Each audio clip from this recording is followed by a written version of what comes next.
Coucou tout le monde, c'est la Fée Enchantée. Tout d'abord, je tiens à m'excuser auprès de vous pour ma longue absence due aux aléas de la vie.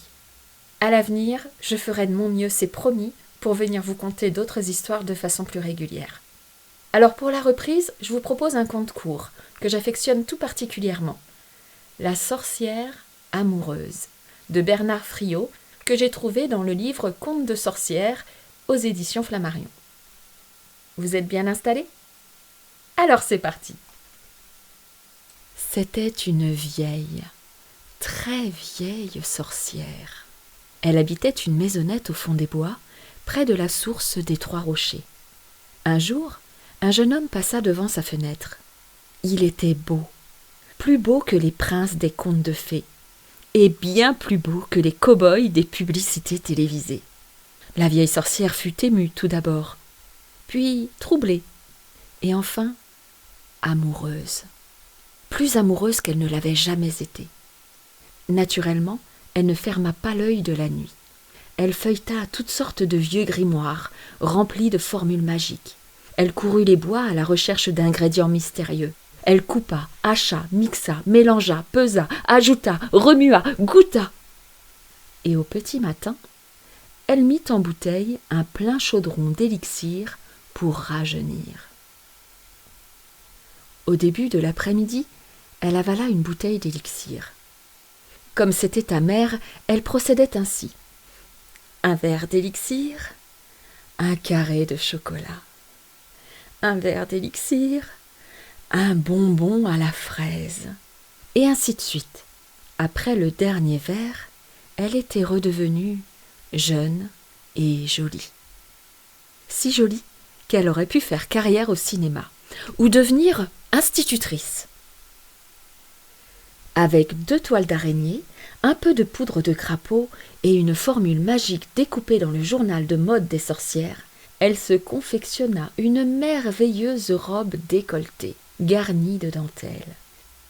Dans son jardin, elle cueillit une rose blanche, la trempa dans un filtre d'amour et l'épingla à son corsage.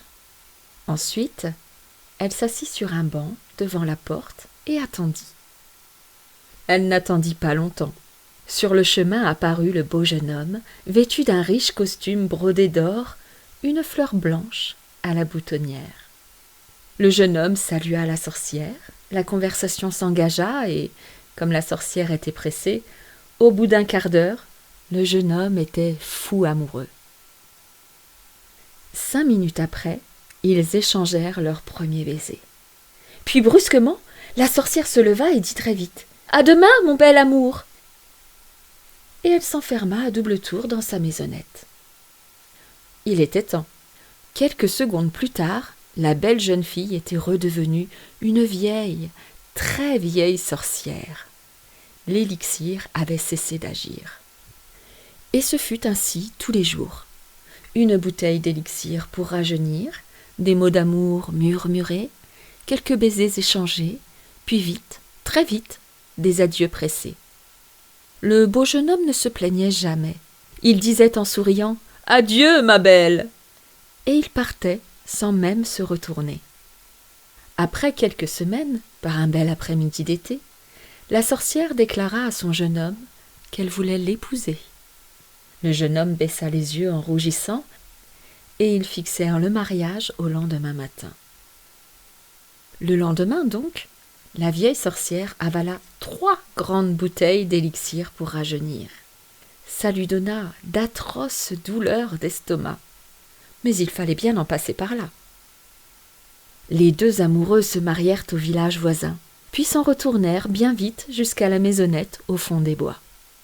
Dès qu'ils furent entrés, la sorcière ferma la porte à double tour. Dans la cuisine, elle prépara une tisane pour son jeune époux. Puis alla chercher dans la salle à manger les gâteaux aux pâtes de mouche qu'elle faisait elle-même. Mais l'élixir avait cessé d'agir. Quand elle revint à la cuisine, elle était redevenue une vieille, très vieille sorcière, au nez crochu, aux dents gâtées et à la peau plus ridée que du papier froissé. Lorsqu'il la vit ainsi, son jeune mari la fixa un long moment sans rien dire. Puis soudain, Il éclata de rire.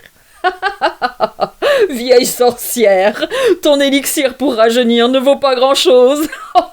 Mais rassure-toi, le mien n'est pas meilleur. » Et secoué d'un grand fou rire, le beau jeune homme se transforma peu à peu en un vieux, très vieux sorcier, au nez crochu, aux dents gâtées et à la peau plus ridée que du papier froissé.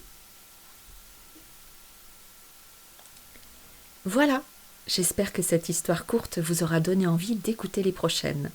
Si c'est le cas, n'oubliez pas de vous abonner, activer la cloche pour ne rien rater et pour finir, un petit j'aime me fera très plaisir. Je vous souhaite une excellente fin de journée et je vous dis à bientôt.